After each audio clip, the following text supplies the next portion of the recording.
Welcome back, everyone. Well, right now, more than 100 Inland Northwest veterans are being celebrated in Washington, D.C. and seeing the memorials built in their honor.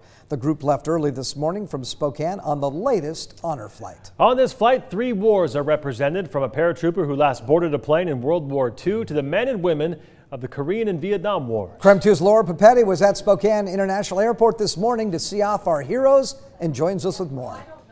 Oh, one of my favorite days, the honor flight day. Always an amazing morning when you can see 100 or more veterans taking off to D.C. to see and to celebrate their service. At this point, the Inland Northwest Honor Flight Group travels usually twice a year and carries more than 100 veterans at a time. Many of them are Vietnam veterans. And in fact, currently there are 300 Vietnam veterans on the waiting list hoping to travel with Honor Flight.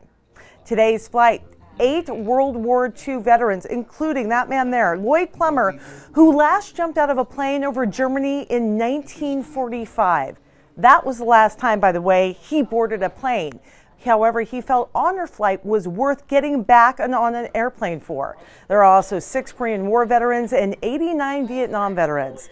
Many of the Vietnam veterans we have told us over the years that when they returned to the U.S. all those years ago, the welcome certainly not a warm one. So this trip to many of them is a belated thank you. Got out of the Navy after 4 years active duty, November 10th of '66 in San Francisco. And if you were military, it's very anti-military and being Vietnam the way it was.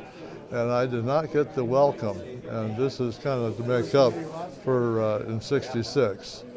That gentleman right there, Mike Webb, my neighbor, my whole neighborhood, very proud of his service and glad he got to travel today with Honor Flight. As mentioned, though, 300 Vietnam veterans are on the waiting list, and there's a problem right now. The flight in the spring for the Inland Northwest Honor Flight is funded, but funding is in doubt for next year in the fall.